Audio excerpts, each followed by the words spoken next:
La Cavernale, chapitre 9, page 140. Les rires et les chuchotements de Niam et Glou ont réveillé Ariane et Rogne. Ils sont heureux de constater que la fièvre de Glou est tombée et qu'il a de nouveau l'esprit clair. Ariane serre les compagnons contre elle comme pour marquer sa joie, mais c'est surtout parce qu'elle a un message urgent et secret à leur passer. Elle murmure. « Maintenant que Glou est guéri, on va pouvoir se sauver d'ici. Je vais vous ramener jusqu'à Saint-André. On y retrouvera les autres et André. Au prochain repas, je lancerai ma voix contre Charles et on s'enfuira.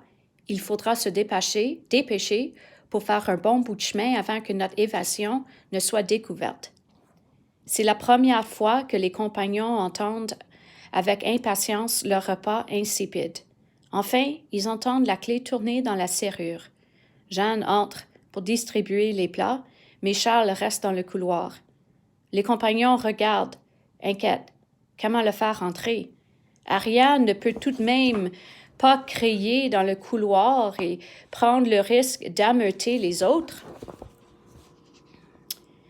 Vivement, Ariane se tourne, ouvre l'une des boîtes, puis appelle le garde en mettant une note de séduction dans sa voix. « Charles, j'ai trouvé quelque chose dans cette boîte-ci. Oh, je suis sûre que ça t'intéresserait. »« Ben, qu'est-ce que c'est? » demande Charles en entrant. « C'est ton arme, » dit Ariane en prenant un ton de commandement. « Tu me la donnes, et tu me donnes aussi les clés. C'est bien, reste là. Tu n'appelles pas, rien. Ne bouge plus. C'est parfait. » Elle se retourne vers les autres. « Vite, allons-y, avant qu'il ne se réveille de ma voix. Viens, Jeanne. »« Pourquoi est-ce qu'on l'emmène? » demande Rogne. « On ne peut pas la laisser, » dit Ariane. « Oh, la capitaine va être furieuse, et c'est sur Jeanne que ça tomberait en premier. » Ariane a refermé la porte à clé. Par chance, il n'y a personne dans le couloir pour assister à leur fuite. Ils hésitent un moment. Ils ne connaissent pas les lieux. Par où enfuir? Ou par où fuir? Jeanne sort de la stupeur provoquée par la révélation du pouvoir d'Ariane. Elle les entraîne en disant « Venez les enfants, par ici. On a de la chance. Ils sont en train de manger.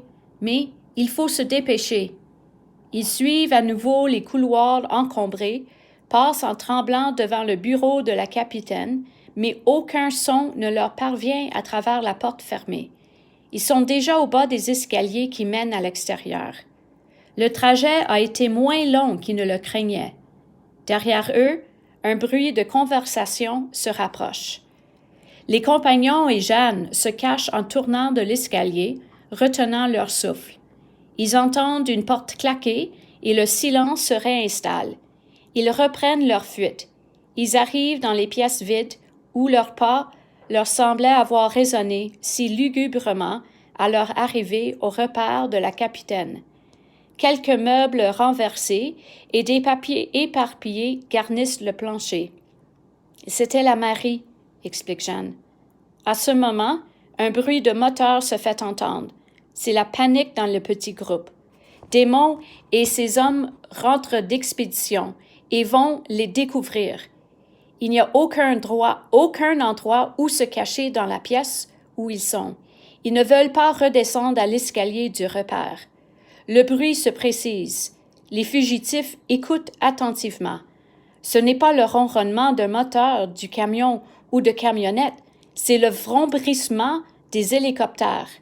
Les fugitifs se précipitent sur le perron de la mairie. 2 gros hélicoptères de l'armée descendent vers eux. Les hélicoptères se posent au milieu d'un nuage de poussière. Des soldats en sautent. Les secours arrivent alors que les compagnons ne s'y attendaient plus du tout. Jeanne et les compagnons s'élancent à la rencontre de leurs sauveteurs. On les emmène près d'un hélicoptère et des soldats se faufilent dans le repère. Ariane voit les soldats ressortir quelque temps plus tard, encadrant des prisonniers. Il y a là Louis et Charles, mais ni Démon ni la capitaine. Des femmes viennent serrer Jeanne dans leurs bras. Elles s'embrassent et pleurent de joie. Des jeeps et des camions se sont ajoutés aux hélicoptères. On est fait grimper prisonniers et rescapés. Mais Ariane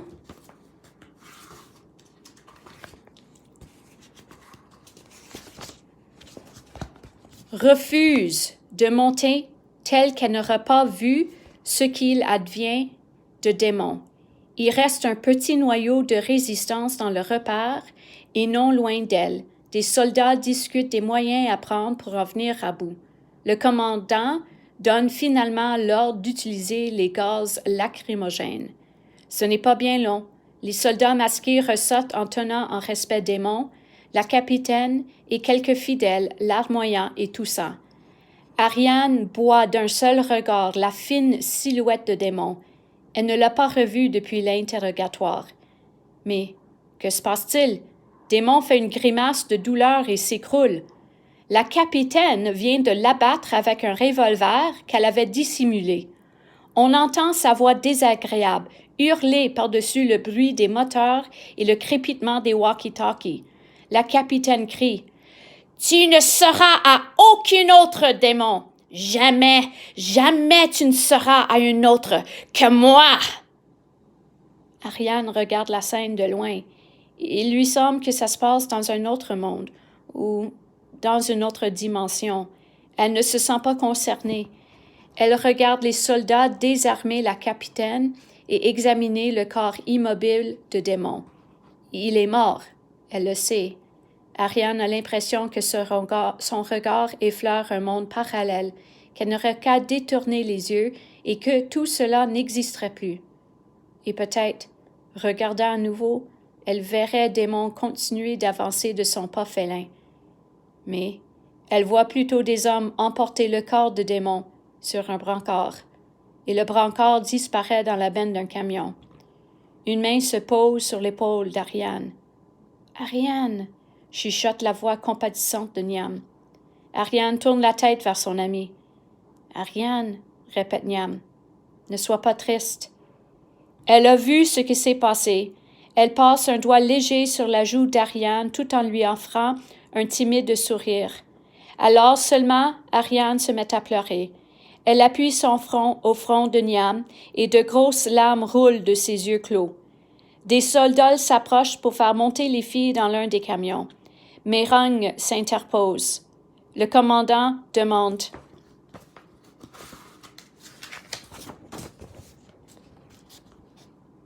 Qu'y a-t-il? Pourquoi cette fille pleure-t-elle? Vous êtes libre maintenant. » Avant que Rung ait pu répondre, le ton du commandant change car il vient de reconnaître Ariane. « Qui est cette fille? Elle a parlé tout à l'heure. Je n'entendais qu'elle, et pourtant, elle parlait doucement au milieu de tout le vacarme, et je me suis sentie obligée de l'écouter.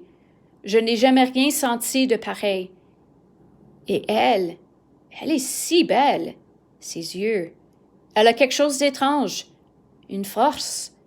Comment s'appelle-t-elle? » Rung va répondre quand soudainement une voix crie « Ariane! Ariane, on est là! » À travers ses larmes, Ariane reconnaît André, moi, Seth et Biba qui accourent vers elle.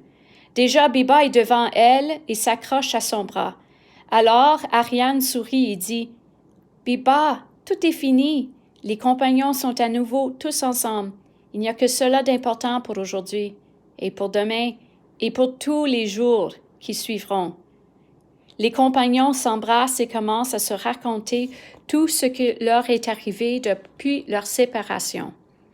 Le commandant dit à Rung « Elle s'appelle Ariane, mais qui est-ce? » Et Rung répond « C'est la fille la plus merveilleuse au monde. C'est elle qui nous a sauvés depuis le début. Elle est notre guide, notre lumière et notre espoir. Et il est temps qu'on la traite comme elle le mérite parce qu'elle est ce qu'il y a de plus précieux sur notre planète.